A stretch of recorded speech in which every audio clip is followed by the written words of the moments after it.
സുഹൃത്തുക്കളെ നമസ്കാരം. Traders അരീനയുടെ post market റിപ്പോർട്ടിലേക്ക് ഏവർക്കും സ്വാഗതം. നിങ്ങളോടൊപ്പം ഞാൻ റഷീദ് സായലാർ. ആദ്യമായിട്ടാണ് ചാനൽ സന്ദർശിക്കുന്നതെങ്കിൽ സബ്സ്ക്രൈബ് ചെയ്യുക. അതുപോലെ നിങ്ങളുടെ അഭിപ്രായങ്ങൾ നിർബന്ധമായിട്ടും ഈ വീഡിയോയുടെ താഴെ കമൻറ്റ് ചെയ്യുക. ഇന്ന് 2023 ജൂൺ 5 തിങ്കളാഴ്ച ഒരു ആഴ്ചയുടെ ആരംഭമാണ്.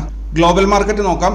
US മാർക്കറ്റ് ആണെങ്കിൽ ഗ്രീനിലാണ്. ഗ്രീനിലെന്ന് പറഞ്ഞാൽ ഡോ ജോൺസ് 2.12%, S&P 500 1.45% അപ്പാണ്, നസ്ദാക്ക് 1% അപ്പാണ്. അപ്പോൾ എന്തായാലും നല്ല ബുള്ളിഷാണ്, സൂപ്പർ ബുള്ളിഷായിട്ടാണ് US മാർക്കറ്റ് പോയിക്കൊണ്ടിരിക്കുന്നത്. ഇനി യൂറോപ്യൻ മാർക്കറ്റ് നോക്കുകയാണെങ്കിൽ FTSE 0.5%, 0.5% ഗ്രീനിലാണുള്ളത്. CAC 0.13% ഡൗൺ ആണ്. DX 0.14. ഇത് രണ്ടും യൂറോപ്യൻ മാർക്കറ്റ് കാര്യമായ ഒരു ബുള്ളിഷൊന്നുമല്ല. എന്നാലും എന്താ പറയുക, മെജോറിറ്റി ഓഫ് എക്സ്ചേഞ്ചുകളും ഗ്രീനിൽ തന്നെയാണ് ഇപ്പോൾ ഉള്ളത്. കറൻ്റ്ലി മാർക്കറ്റ് റണ്ണിങ്ങിലാണ്. സോ US മാർക്കറ്റായും യൂറോപ്യൻ മാർക്കറ്റായും ഞാൻ ഈ വീഡിയോ ഷെയർ ചെയ്തതിന് ശേഷവും അതിനകത്ത് വ്യത്യാസങ്ങൾ വരാൻ സാധ്യതയുണ്ട്. അതുകൊണ്ട് നിങ്ങൾ ലൈവ് മാർക്കറ്റിൽ അതൊന്ന് ചെക്ക് ചെയ്ത് നോക്കുക. SGX നിഫ്റ്റി 14 പോയിന്റ് റെഡിലാണ് ഇപ്പോൾ ഉള്ളത്. ബാക്കി എല്ലാ ഏഷ്യൻ മാർക്കറ്റിലെല്ലാം തന്നെ ഗ്രീനാണ്.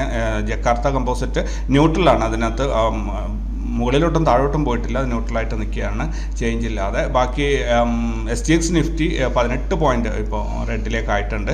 എന്തായാലും അത് ഒരേ ഒരു ഇൻഡെക്സ് മാത്രമാണ് റെഡിലുള്ളത്, ബാക്കിയെല്ലാം ഗ്രീൻ തന്നെയാണ്. വേൾഡ് മാർക്കറ്റ് ഓവറോൾ പറയുകയാണെങ്കിൽ ബുള്ളിഷ് തന്നെയാണ്. എക്സ്ചേഞ്ച് റേറ്റ് നോക്കുകയാണെങ്കിൽ USD INR ഇന്നലെ കഴിഞ്ഞ ദിവസം വെള്ളിയാഴ്ച 82 രൂപ 31 പൈസ ഉണ്ടായത് ചെറിയ രീതിയിൽ സ്ലിപ്പായിട്ട് 82 രൂപ 68 പൈസയിലേക്ക് എത്തിയിട്ടുണ്ട്. പോസ്റ്റ് മാർക്കറ്റ് ഡാറ്റ നോക്കുകയാണെങ്കിൽ നിഫ്റ്റി ഇന്നലെ അവസാനിച്ച 18,534 നിന്നും 78 പോയിന്റ് ഗ്യാപ്പോട് കൂടി 18,612 ഇന്ന് ആരംഭിച്ചത്. 18,640 ഡേ ഹൈയും 18,582 ഡേ ലോയും വന്നത് വഴി 57 പോയിന്റിന് അഥവാ 0.31% ഇൻട്രാഡേ മൂവ്മെന്റ് ആണ് നമുക്ക് കിട്ടിയത്. ഇന്ന് ആരംഭിച്ച 18,612 നിന്നും 18 പോയിന്റ് ഇൻട്രാഡേ നഷ്ടത്തിൽ 18,593 ഇന്ന് മാർക്കറ്റ് അവസാനിച്ചിരിക്കുന്നത്. ഇന്നലത്തെ ക്ലോസിംഗ് ആയി നോക്കുമ്പോൾ എന്തായാലും ഇന്നലത്തെ ക്ലോസിംഗിൽ നിന്നും 60 പോയിന്റ് മുകളിലായിട്ടാണ് നിഫ്റ്റി ഇന്ന് ക്ലോസ് ചെയ്തിരിക്കുന്നത്. അതുകൊണ്ട് തന്നെ വലിയ പ്രശ്നങ്ങളില്ല എന്ന് നമുക്ക് പ്രതീക്ഷിക്കാം. സെൻസെക്സ് ഇന്നലെ അവസാനിച്ച 62,547 നിന്ന് 212 പോയിന്റ് ഗ്യാപ്പോട് കൂടി 62,759 ഇന്ന് ആരംഭിച്ചത്.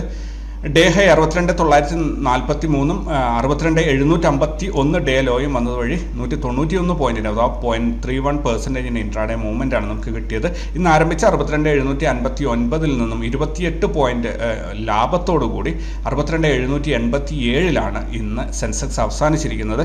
ഇന്നലത്തെ ക്ലോസിംഗിൽ നിന്നും 240 പോയിന്റ് ലാഭമാണ് ഇന്നത്തേക്ക് സെൻസെക്സ് നേടിയിരിക്കുന്നത്. ഇന്ത്യ വിക്സ് അഥവാ വൊളാറ്റിലിറ്റി ഇൻഡെക്സ് നോക്കുകയാണെങ്കിൽ ഇന്ന് ആരംഭിച്ചത് 11.13 ഡേ ഹൈ 11.34, ഡേ ലോ 10.32. അതുവഴി 0.09% വൊളാറ്റിലിറ്റി വർദ്ധിച്ചുകൊണ്ട് 11.14 ആണ് ഇന്ന് ഇന്ത്യ വിക്സ് അവസാനിച്ചിരിക്കുന്നത്. ബാങ്ക് നിഫ്റ്റി ഇന്നലെ അവസാനിച്ച് 43,937 നിന്ന് 165 പോയിന്റ് ഗ്യാപ്പോട് കൂടി 44,103 ഇന്ന് ആരംഭിച്ചത്. ഡേ ഹൈ 44,266 44,074 ഡേ ലോയും വന്നത് വഴി 191 പോയിന്റിന് അഥവാ 0.44% ഇൻട്രാഡേ മൂവ്മെന്റ് ആണ് നമുക്ക് കിട്ടിയത്. ഇന്ന് ആരംഭിച്ച 44,103 നിന്നും 1 പോയിന്റ് ഇൻട്രാഡേ നഷ്ടത്തിൽ 44,101 ഇന്ന് ബാങ്ക് നിഫ്റ്റി അവസാനിച്ചിരിക്കുന്നത്.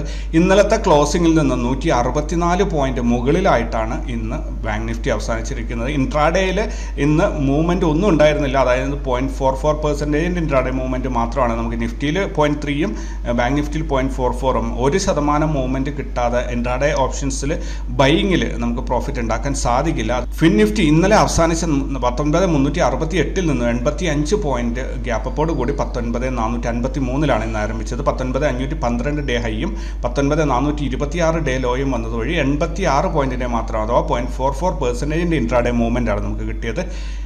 ഇന്ന് ആരംഭിച്ച 19,453 നിന്ന് 15 പോയിന്റ് നഷ്ടത്തിൽ 19,438 ഇന്ന് ഫിൻ നിഫ്റ്റി അവസാനിച്ചിരിക്കുന്നത്. ഇന്നലത്തെ ക്ലോസിംഗിൽ നിന്നും 70 പോയിന്റ് മുകളിലായിട്ടാണ് ഇന്നത്തെ ക്ലോസിംഗ്.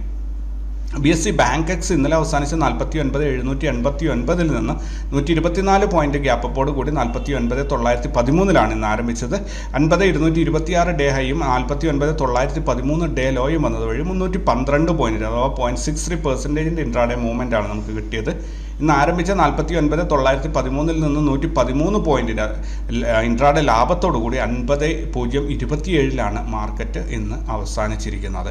ഇന്നലത്തെ ക്ലോസിംഗ് നോക്കുകയാണെങ്കിൽ 238 പോയിന്റ് മുകളിലായിട്ടാണ് അല്ലെങ്കിൽ 238 പോയിന്റിൻ്റെ ലാഭമാണ് ബാങ്ക് എക്സ് ഇന്നത്തേക്ക് ഉണ്ടാക്കിയിരിക്കുന്നത്.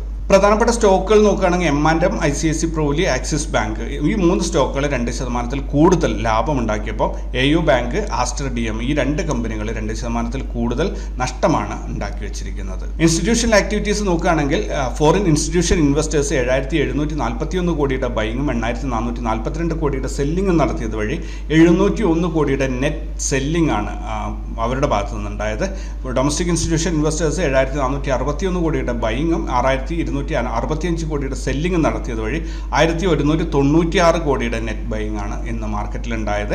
ഇന്നത്തെ ദിവസം ഫോറിൻ ഇൻസ്റ്റിറ്റ്യൂഷൻസ് ലാഭമെടുപ്പ് നടത്തിക്കൊണ്ടിരിക്കുമ്പോൾ ഡൊമസ്റ്റിക് ഇൻസ്റ്റിറ്റ്യൂഷൻസ് ഇൻവെസ്റ്റ്മെൻറ്റ് നടത്തുന്ന ഒരു കാഴ്ചയാണ് നമ്മൾ കണ്ടത്. സാധാരണ ഫോറിൻ ഇൻസ്റ്റിറ്റ്യൂഷൻസ് കഴിഞ്ഞ മാസം 25,000 കോടിയോളം രൂപ ഇൻവെസ്റ്റ് ചെയ്തിട്ടുണ്ട്. സ്വാഭാവികമായിട്ടും അവരുടെ ഒരു ലാഭമെടുപ്പ് ഈ മാസം ആദ്യവാരത്തിൽ ഉണ്ടാകും എന്ന് പ്രതീക്ഷിച്ചിരുന്നതാണ്. എന്തായാലും ഇന്നത്തെ ഒരു ഫുൾ ഡാറ്റ നോക്കുകയാണെങ്കിൽ 495 കോടിയുടെ ഇൻവെസ്റ്റ്മെൻറ്റ് മാർക്കറ്റിലേക്ക് എത്തിയതായിട്ടാണ് നമുക്ക് ഡാറ്റകൾ കാണിച്ചു തരുന്നത്. പുട്ട് കോൾ റേഷ്യോ നോക്കുകയാണെങ്കിൽ നിഫ്റ്റിയുടെ പുട്ട് കോൾ റേഷ്യോ ഇന്നലെ 0.95 ആയിരുന്നു. അത് ഇന്നേക്ക് 1.01 ആയിട്ടുണ്ട്. ബാങ്ക് നിഫ്റ്റി ബുള്ളിഷ് എന്ന ഒരു മോഡിലേക്ക് എത്തിയിട്ടുണ്ട്. ഇന്ന് ഗ്യാപ്പ് അപ്പ് ഓപ്പണിങ്ങിൽ ഒരു വളരെ നാരോ റേഞ്ചിലുള്ള ഒരു മൂവ്മെൻ്റാണ് നിഫ്റ്റി ഇന്ന് കാഴ്ചവെച്ചതെങ്കിൽ കൂടി നിഫ്റ്റി ഇപ്പോൾ ബുള്ളിഷ് എന്ന പുട്ട് കോൾ റേഷ്യോൻ്റെ ബേസിൽ നോക്കുകയാണെങ്കിൽ ബുള്ളിഷ് ആയിട്ടുണ്ട്. ഇനി സ്പോട്ടും ഫ്യൂച്ചറും തമ്മിലുള്ള ഡിഫറൻസ് നോക്കുകയാണെങ്കിൽ സ്പോട്ട് ഇപ്പോൾ നടക്കുന്ന 18,594 അവിടെ നിന്ന് 109 പോയിൻറ്റിൻ്റെ മുകളിലായിട്ട് 18,703 ഫ്യൂച്ചർ ഇപ്പോൾ ട്രേഡിംഗ് നടക്കുന്നത്. ഇവിടെ ഫ്യൂച്ചറും സ്പോട്ടും തമ്മിലുള്ള അകലം കുറഞ്ഞു വരുന്നതോറും മാർക്കറ്റിൽ ഒരു റിവേഴ്സൽ അല്ലെങ്കിൽ ട്രെൻഡ് ഓപ്പോസിറ്റ് ട്രെൻഡ് വരാനുള്ള സാധ്യതയാണ് ഇവിടെ ഈ ഒരു ഡിഫറൻസിലൂടെ നമ്മൾ മനസ്സിലാക്കിയെടുക്കേണ്ടത്. ബാങ്ക് നിഫ്റ്റിയുടെ പുട്ട് കോൾ റേഷ്യോ നോക്കുകയാണെങ്കിൽ ഇന്നലെ 0.81 ആയിരുന്നു. അത് വർദ്ധിച്ചിട്ട് ഇന്ന് 0.88 ആയിട്ടുണ്ട്. ഇപ്പോഴും അത് ന്യൂട്രൽ എന്ന ഒരു സ്റ്റേജിൽ അല്ലെങ്കിൽ കയ്യാലപ്പുറത്താണ് നിൽക്കുന്നത്.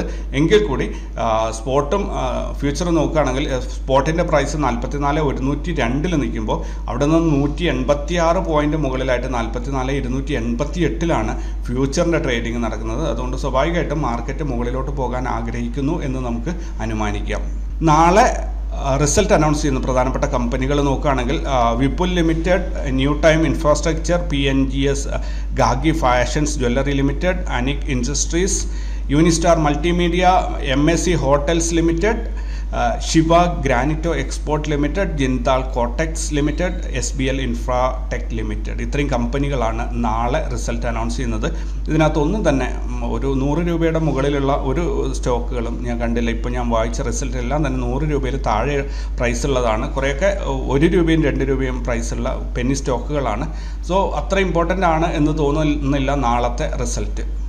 ജൂൺ 12 അടുത്ത തിങ്കളാഴ്ച കോർപ്പറേറ്റ് ആക്ഷൻസ് ഉള്ള കമ്പനികൾ ഏതാണെന്ന് നോക്കാം. ആപ്കോടെക്സ് ഇൻഡസ്ട്രീസ് അവർ 3.5 rupees per share final dividend കൊടുക്കുന്നുണ്ട്. CN ലിമിറ്റഡ് 16 രൂപ പെർ ഷെയർ ഡിവിഡൻഡ് കൊടുക്കുന്നുണ്ട്. ICICI Lombard general insurance company 5 രൂപ 50 പൈസ പെർ ഷെയർ ഡിവിഡൻഡ് കൊടുക്കുന്നുണ്ട്. ഇന്ത്യൻ ബാങ്ക് 8 രൂപ 60 പൈസ ഡിവിഡൻഡ് കൊടുക്കുന്നുണ്ട്. അയോൺ എക്സ്ചേഞ്ച് ഇന്ത്യ ലിമിറ്റഡ് 1 രൂപ അതിൻ്റെ സ്റ്റോക്ക് സ്പ്ലിറ്റ് ആവുകയാണ്. അത് 1/10 അവർ സ്പ്ലിറ്റ് ചെയ്യുന്നത്. ദെൻ റിലയൻസ് ഇൻഡസ്ട്രിയൽ ഇൻഫ്രാസ്ട്രക്ചർ 3 രൂപ 50 പൈസ പെർ ഷെയർ ഡിവിഡൻഡ് കൊടുക്കുന്നുണ്ട്. Tata investment corporation final dividend 48 രൂപ പെർ ഷെയർ കൊടുക്കുന്നുണ്ട്. ഇതെല്ലാം തന്നെ വരുന്ന തിങ്കളാഴ്ചയാണ് സംഭവിക്കുന്നത്. നാളത്തെ പ്രധാനപ്പെട്ട ഈവൻറ്റ്സ് നോക്കുകയാണെങ്കിൽ UK BRC retail sales monitor, Japan household spending, German factory orders, UK construction PMI, European EU retail sales, US EIA short term energy outlook, അതേപോലെ US API weekly crude oil stock. ഇത്രയും events ആണ് നാളെ നടക്കാനുള്ളത് June 6-ാം തീയതി. Sectoral indices നോക്കുകയാണെങ്കിൽ Nifty FMCG 230 point നെഗറ്റീവിലാണ് അവസാനിച്ചിരിക്കുന്നത്. നിഫ്റ്റി IT 89 പോയിന്റ് നെഗറ്റീവിലാണ് അവസാനിച്ചിരിക്കുന്നത്. നിഫ്റ്റി PSU ബാങ്ക് 17 പോയിന്റ് നെഗറ്റീവിലാണ് ഇന്ന് അവസാനിച്ചിരിക്കുന്നത്. ഇതല്ലാതെ മറ്റെല്ലാ ഇൻഡൈസസും അല്ലെങ്കിൽ ഇൻഡെക്സുകളും പോസിറ്റീവിലാണ് അവസാനിച്ചിരിക്കുന്നത്. ഇനി ലെവൽസ് നോക്കുകയാണെങ്കിൽ വളരെ അരോചകമായ ഒരു മാർക്കറ്റായിരുന്നു ഇന്ന് ഓപ്ഷൻ ബയറിനെ സംബന്ധിച്ചിടത്തോളം. പ്രത്യേകിച്ച് ഒരു ട്രേഡും കിട്ടാത്ത ഒരു നിഫ്റ്റിയിൽ ഒറ്റ ട്രേഡും ഞങ്ങൾക്ക് ഇന്ന് കിട്ടിയില്ല. ബാങ്ക് നിഫ്റ്റിയിൽ ഞങ്ങൾക്ക് ഒരു ട്രേഡ് കിട്ടി, അത് സ്റ്റോപ്പ് ലോസ് ആയി. മറ്റൊന്ന് ഒരു ഫസ്റ്റ് ടാർഗറ്റ് അച്ചീവ് ചെയ്യാൻ പറ്റി, അത്ര തന്നെ ഉള്ളൂ. ഈ 2 ട്രേഡുകളല്ലാതെ മറ്റൊന്നും ഇന്ന് കിട്ടിയില്ല. ബാങ്ക് നിഫ്റ്റിയിൽ 2 ട്രേഡ് അല്ലാതെ മറ്റൊരു ഇൻഡെക്സിലും ഞങ്ങൾക്ക് ട്രേഡ് കിട്ടിയില്ല എന്നുള്ളതാണ് സത്യം. ഇവിടെ കണ്ടില്ലേ, ബ്രേക്ക്ഔട്ട് ലെവലിൻ്റെ മുകളിൽ R1ൻ്റെ അടുത്തായിട്ട് ഓപ്പണായി. അവിടെ ആ ഒരു R1നെ ചുറ്റിപ്പണിഞ്ഞ് നിന്നതല്ലാതെ എങ്ങോട്ടും പോയില്ല. ഒരു 50-60 പോയിന്റിൻ്റെ റേഞ്ചിലുള്ള ഒരു മൂവ്മെൻറ്റാണ് നിഫ്റ്റിയിൽ നിന്നുണ്ടായത്. വളരെ ബുദ്ധിമുട്ടിക്കുന്ന രീതിയിലുള്ള ഒരു മൂവ്മെൻ്റ് ആയിരുന്നു. കാരണം വളരെയധികം പ്രതീക്ഷയോടെ കാത്തിരുന്നിട്ടോ അങ്ങനെ ഒരു മൂവ്മെൻറ്റ് ഒട്ടും തന്നെ കിട്ടിയില്ല എന്നുള്ളത് ഭയങ്കര ഒരു ബുദ്ധിമുട്ടുണ്ടാക്കുന്ന കാര്യമായിരുന്നു. ബാങ്ക് നിഫ്റ്റിയിലാണെങ്കിൽ ബാങ്ക് നിഫ്റ്റി നമുക്ക് കണ്ടറിയാം, ഇവിടെ R1ൻ്റെ മുകളിലായിട്ട് ഓപ്പണായി. അത് പിന്നെ R2ലേക്ക് പോയി, അല്ലെങ്കിൽ ഇന്നത്തെ ഡേ ഹൈ വരും എന്ന് പ്രതീക്ഷിച്ചിരുന്ന ഒരു റേഞ്ചിൽ പോയിട്ട് ഈ ആഫ്റ്റർനൂൺ സെഷനിൽ 2 മണിക്ക് ഒരു ചെറിയൊരു ഫോള് കാഴ്ചവെച്ചു. അതിലാണ് ചെറിയൊരു മുന്നേറ്റമെങ്കിലും ഒരു ട്രേഡെങ്കിലും എടുക്കാൻ പറ്റിയത്.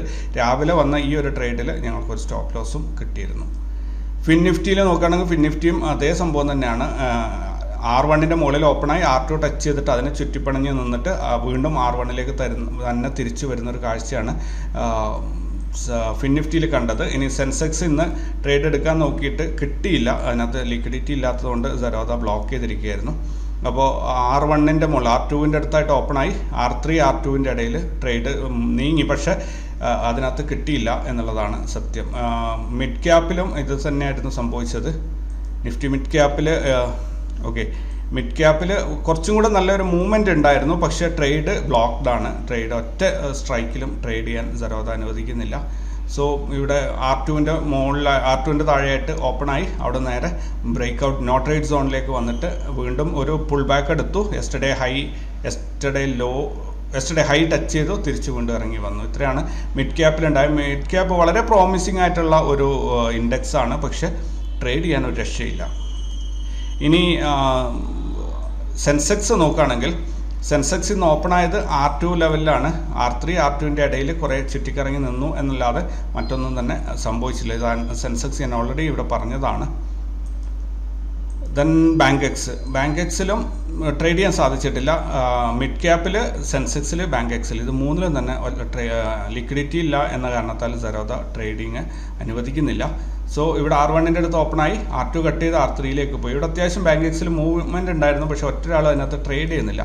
സ്വാഭാവികമായിട്ടും ഇപ്പോൾ ട്രേഡിങ്ങിനായി ഓപ്പൺ ചെയ്ത് കൊടുത്തതുകൊണ്ട് തന്നെ വരുന്ന ദിവസങ്ങളിൽ നമുക്ക് എന്തായാലും ഇതിനകത്ത് ആക്റ്റീവായിട്ട് ട്രേഡേഴ്സിനെ കാണാൻ സാധിക്കും എന്ന് പ്രതീക്ഷിക്കാം. ഇനി അപ്പോൾ ഇതിനകത്ത് കാര്യമായിട്ട് എവിടെയും നമുക്ക് ട്രേഡിങ്ങിന് പറ്റിയ മൂന്ന് ഇൻഡെക്സിലാണ് ഇന്ന് ട്രേഡ് ചെയ്തത്. 3 ബാങ്ക് നിഫ്റ്റിയിൽ മാത്രമാണ് 2 ട്രേഡുകൾ ആക്ടിവേഷൻ ആയത്. ബാക്കിയെല്ലാം വെറുതെ റേഞ്ചിന് വേണ്ടിയിട്ട് വെയിറ്റ് ചെയ്ത് നിന്നു. ആ റേഞ്ചിലേക്ക് മാർക്കറ്റ് വന്നേ ഇല്ല. അതുകൊണ്ട് ഉപേക്ഷിച്ച് മാർക്കറ്റ് ടൈം കഴിഞ്ഞപ്പോൾ ഞങ്ങൾ ഉപേക്ഷിച്ച് അങ്ങ് പോയി. ഇനി ഓവറോൾ ഒരു ട്രെൻഡ് നോക്കുകയാണെങ്കിൽ നിഫ്റ്റിയിൽ നമുക്ക് നോക്കാം. നിഫ്റ്റിയിൽ ഇന്ന് എനിക്ക് ഒരുപാട് മെസ്സേജ് അയച്ചിട്ടുണ്ടായിരുന്നു. ഇന്നലെ പറഞ്ഞതുപോലെ തന്നെയാണ് ഇന്ന് മാർക്കറ്റ് ഓപ്പൺ ആയിരിക്കുന്ന ആ രീതിയിൽ തന്നെ പെർഫോം ചെയ്യുന്നുണ്ട്. നമുക്ക് എൻ്റെ സൈഡിൽ നിന്നുള്ളൊരു കാര്യം, അതിനകത്ത് ഒരു എക്സൈറ്റ്മെൻറ്റ് ആവേണ്ടതോ അല്ലെങ്കിൽ ഇത് തെറ്റിപ്പോയാൽ ടെൻഷൻ അടിക്കേണ്ട കാര്യമൊന്നുമില്ല. മാർക്കറ്റ് അതിൻ്റെ രീതിയിൽ തന്നെ പോവുള്ളൂ. പക്ഷേ ചില സമയത്ത് നമ്മൾ ഉദ്ദേശിച്ച പോലെ, നമ്മൾ കണക്ക് കൂട്ടി നിൽക്കുന്ന പോലെ ആ ടെക്നിക്കൽ ആസ്പെക്ട്സിനെ റെസ്പെക്റ്റ് ചെയ്തുകൊണ്ട് അതേ രീതിയിൽ പെർഫോം ചെയ്യും.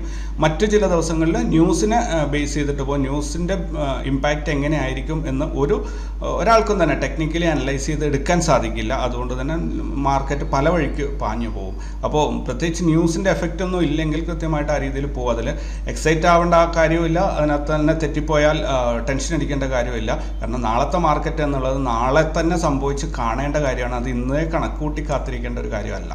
സോ ഇവിടെ ഇപ്പോൾ എന്തായാലും മാർക്കറ്റ് തിരിച്ച് വരാനുള്ള ഒരു കാര്യങ്ങളൊക്കെ തയ്യാറാക്കിയിട്ടുണ്ട്. ഇവിടെ നിന്ന് ഞാൻ പ്രതീക്ഷിക്കുന്നത് ഇവിടെ നിന്ന് മാർക്കറ്റ് കയറി ഇങ്ങനെ വന്നു, ഇനി പുൾ ബാക്ക് എടുത്തു, ഇനി ഇവിടെ നിന്ന് കയറി പോകണം എന്നാണ്.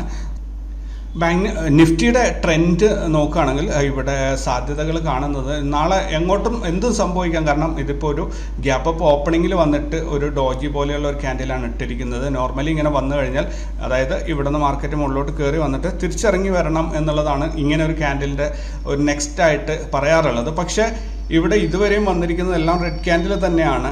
അതുകൊണ്ട് ഇവിടെ ഓവറോൾ ഈ ഒരു പാറ്റേണിനെ നമ്മൾ പരിഗണിക്കാതിരുന്നു കഴിഞ്ഞാൽ സ്വാഭാവികമായിട്ടും എനിക്ക് പറയാനുള്ളത് നാളെ ഇതിൻ്റെ മുകളിലേക്ക് ഒരു ക്യാൻഡിൽ ഓപ്പണായി വരും എന്നാണ്. ഒന്നുകിൽ അതൊരു എൻഗൾഫിംഗ് ക്യാൻഡിലായി വന്നിട്ട് മുകളിലോട്ട് പോയേക്കാം. ഇനി അതല്ല, അതൊരു 50% സാധ്യതയാണ്. അതേപോലെ തന്നെ ഈ ക്യാൻഡിൽ അതിൻ്റെ ശരിക്കുള്ള സ്വഭാവം പുറത്തെടുക്കുന്നുണ്ടെങ്കിൽ നാളെ ഇവിടുന്ന് താഴോട്ട് ഈ അറ്റ്ലീസ്റ്റ് 18,500 ടെസ്റ്റ് ചെയ്യുന്ന രീതിയിൽ 18,550 ടെസ്റ്റ് ചെയ്യുന്ന രീതിയിൽ ഒരു നെഗറ്റീവ് ക്യാൻഡിലും നെഗറ്റീവ് ക്ലോസിങ്ങിലേക്കാണ് മാർക്കറ്റ് വരിക. ഈ ഒരു ക്യാൻഡിലിന് ഇങ്ങനെ രണ്ട് സ്വഭാവങ്ങളാണുള്ളത്. ചില സമയത്ത് ഇതിനെ ഇഗ്നോർ ചെയ്തുകൊണ്ട് മാർക്കറ്റ് കയറിപ്പോവും. ഏതാണോ ട്രെൻഡ്, ആ ട്രെൻഡ് കണ്ടിന്യൂ ചെയ്യും. അങ്ങനെയാണെങ്കിൽ അടുത്തത് ഇതിൻ്റെ മുകളിൽ ഇവിടെ ആയിട്ടൊരു ക്യാൻഡിൽ ഇങ്ങനെ വരുന്ന രീതിയിൽ കയറിപ്പോവും. അല്ലെങ്കിൽ ഇത് സീരിയസ്ലി ആ ഒരു സിഗ്നൽ നമുക്ക് തന്നതാണെങ്കിൽ നാളെ മാർക്കറ്റ് താഴോട്ടായിരിക്കും. നാളത്തെ മാർക്കറ്റ് നാളെ തന്നെ അനുഭവിച്ചറിയാം. ഇനി ബാങ്ക് നിഫ്റ്റി നോക്കുകയാണെങ്കിൽ, ബാങ്ക് നിഫ്റ്റിയിൽ ഇന്ന് പക്ക ഒരു ഡോജിയാണ് വന്നിരിക്കുന്നത്. ഇവിടെ ശരിക്കും ഇതൊരു എൻ്റെ മനസ്സിൽ വരുന്നത് ഒരു നെഗറ്റീവ് സിഗ്നൽ തന്നെയാണ്. ഈ ഒരു ക്യാൻഡിലിൻ്റെ റിപ്ലിക്ക ഇവിടെ ചിലപ്പോൾ വന്നേക്കാൻ സാധ്യതയുണ്ട്. നാളെ ഇങ്ങനെയുള്ള ഒരു ക്യാൻഡിൽ വരാനുള്ള സാധ്യതകൾ, ഇൻ കേസ് ഇതിനെ ഇഗ്നോർ ചെയ്തുകൊണ്ട് മാർക്കറ്റ് പോവുകയാണെങ്കിൽ നാളെ ഇതിൻ്റെ മുകളിൽ നല്ലൊരു സൂപ്പർ ക്യാൻഡിൽ കിട്ടും. അതല്ലാതെ ഇതിനെക്കുറിച്ച് ഒരുപാട് എക്സ്പ്ലെയിൻ ചെയ്യാനില്ല. കാരണം ഡോജിയാണ് ഇന്ന് മാർക്കറ്റ് കാണിച്ചു തന്നിരിക്കുന്നത്. ഫിൻ നിഫ്റ്റിയിലും അത് തന്നെയാണ്. ഫിൻ നിഫ്റ്റിയിൽ പക്ഷേ നിഫ്റ്റിയുടെ അതേ രീതിയിൽ ഒരു ബുള്ളിഷ് മൂവ്മെൻറ്റിനുള്ള ഒരു സാധ്യത, ഇങ്ങനെ ഒരു അപ്പ് മൂവ്മെൻറ്റ് വരാനുള്ള സാധ്യതയാണ് നമ്മളോട് പറയുന്നത്. ഇനി ഇത് മൂന്നെണ്ണത്തിൽ വലിയൊരു രീതിയിലുള്ള ഒരു പ്രഖ്യാപനം ഒന്നും തന്നെ എനിക്ക് നടത്താനില്ല. നാളെ വരുന്നിടത്ത് വെച്ച് കാണുക എന്നുള്ളത് തന്നെയാണ് പറയാനുള്ളത്. അതേസമയത്ത് എന്താണ് നമ്മുടെ മിഡ് ക്യാപ്പ് ഭയങ്കര പ്രോമിസിംഗ് ആയിട്ടുള്ള ഒരു സ്റ്റോക്കാണ്. ഇനി സ്വാഭാവികമായിട്ടും ഇവിടെ ഒരു റെസിസ്റ്റൻസ് ലെവലിനെ അത് ക്രോസ് ചെയ്തതുകൊണ്ട് നാളെ മോസ്റ്റ് പ്രോബബ്ലി, ഞാനൊരു സാധ്യത മാത്രമാണ് പറയുന്നത്, ഇവിടെ ഈ രീതിയിൽ ഒരു ഡോജി വന്നിട്ട് മറ്റന്നാൾ മുതൽ മാർക്കറ്റ് കയറി പോകുന്ന രീതിയിലേക്കാണ് ഞാൻ ഒരു സാധ്യത കാണുന്നത്. ഇതിനെ റീടെസ്റ്റ് ചെയ്തിട്ട്, ഈ ഒരു സപ്പോർട്ട് ലൈനിനെ റീടെസ്റ്റ് ചെയ്തിട്ട് 78.12 എന്ന സപ്പോർട്ട് ലൈനിനെ റീടെസ്റ്റ് ചെയ്തിട്ട് അടുത്ത ദിവസം ഇവിടെ ഒരു സൂപ്പർ ബുള്ളിഷ് ആയിട്ടുള്ള ഒരു ക്യാൻഡിൽ വരും. പക്ഷേ ഇതിനകത്ത് ട്രേഡിങ് ഒരു സ്ട്രൈക്ക് പോലും വാങ്ങിക്കാൻ സരവതയിൽ സാധിക്കുന്നില്ല. ഇനി നമ്മുടെ സെൻസെക്സ് നോക്കുകയാണെങ്കിൽ, സെൻസെക്സ് പോസിറ്റീവായിട്ട് തന്നെയാണ് നമ്മളോട് പറയുന്നത്. ഇവിടെയും പക്ഷേ കണ്ടില്ലേ, ഇവിടെ മുകളിലോട്ട് കയറിയ മാർക്കറ്റിൽ നല്ല പോലെ റിജക്ഷൻ വന്നിട്ടുണ്ട്. ഇന്ന് ബാങ്ക് നിഫ്റ്റിയിലൊക്കെ ഓപ്പണിംഗ് ഈക്വൽ ടു ലോ തന്നെയായിരുന്നു. അപ്പോൾ ഇതിനകത്തും ക്യാൻഡിൽ ഗ്രീൻ ആണെങ്കിലും ഞാൻ പ്രതീക്ഷിക്കുന്ന നാളെ ഇവിടെ ഇത് ടെസ്റ്റ് ചെയ്യാനുള്ള ഒരു സാധ്യത തള്ളിക്കളയാൻ പറ്റില്ല. ഇവിടെ രണ്ട് സാധ്യതയുണ്ട്. അല്ലെങ്കിൽ ഈ ഒരു ലെവലിലേക്ക് കയറി പോകാനുള്ള സാധ്യതയുണ്ട്. അപ്പോൾ നാളത്തെ ഇതിനെക്കുറിച്ച് കൃത്യമായിട്ട് ഇവിടെ ഒരു പ്രവചനം നടത്തുക എന്നുള്ളത് പ്രാക്ടിക്കലി ബുദ്ധിമുട്ടുള്ള കാര്യമാണ്. ബാങ്ക് എക്സ് ഇപ്പോഴും ഓരോ ദിവസത്തെ ക്യാൻഡിൽ അന്നേ ദിവസം തന്നെ ഡിലീറ്റ് ചെയ്തിട്ട് പിറ്റേ ദിവസം പുതിയ ക്യാൻഡിൽ കാണിച്ചു തരുന്ന രീതിയിലാണ് സരോദ ഇപ്പോഴും കൊണ്ടുപോകുന്നത്. ഇതിനകത്ത് പ്രീവിയസ് ഹിസ്റ്ററി ഒന്നും തന്നെ ഇവിടെ കാണിച്ചു തരുന്നില്ല. വെറുതെ ഒരു ദിവസം ഒരു ക്യാൻഡിൽ കാണിച്ചു തരുന്നതേ. അതുകൊണ്ട് ഇതിനെക്കുറിച്ച് ഒന്നും തന്നെ പറയാനില്ല. ഇന്നൊരു ഗ്രീൻ ക്യാൻഡിൽ വന്ന് നാളെ ഇത് എങ്ങോട്ട് പോകുന്നുള്ളത് നാളെ കണ്ടറിയുക എന്ന് തന്നെ ഉള്ളൂ. സോ ഇത്രയാണ് ഇന്നത്തേക്ക് പറയാനുള്ളത്. അപ്പോൾ നിങ്ങളുടെ അഭിപ്രായങ്ങൾ നിർബന്ധമായിട്ടും കമൻറ്റ് ചെയ്യുക. അതുപോലെ ഫ്രീ ടെലിഗ്രാം ഗ്രൂപ്പ് ഉണ്ട്, ഇതിൻ്റെ ഡിസ്ക്രിപ്ഷനിൽ കൊടുത്തിട്ടുണ്ട്, ജോയിൻ ചെയ്യുക. അതുപോലെ നിങ്ങൾക്ക് ഏതെങ്കിലും ഒരു വിഷയത്തിൽ ഒരു വീഡിയോ ചെയ്യണം എന്ന് നിങ്ങൾക്ക് പഠിക്കണം എന്ന ആഗ്രഹമുണ്ടെങ്കിൽ ആ വിഷയം കൂടി ഒന്ന് പറയുകയാണെങ്കിൽ തീർച്ചയായിട്ടും ആ ഒരു വിഷയത്തിലുള്ള ഒരു വീഡിയോ ചെയ്യുന്നതായിരിക്കും. അപ്പോൾ പുതിയ വീഡിയോ ആയിട്ട് നാളെ കണ്ടുമുട്ടാം. Thank you very much.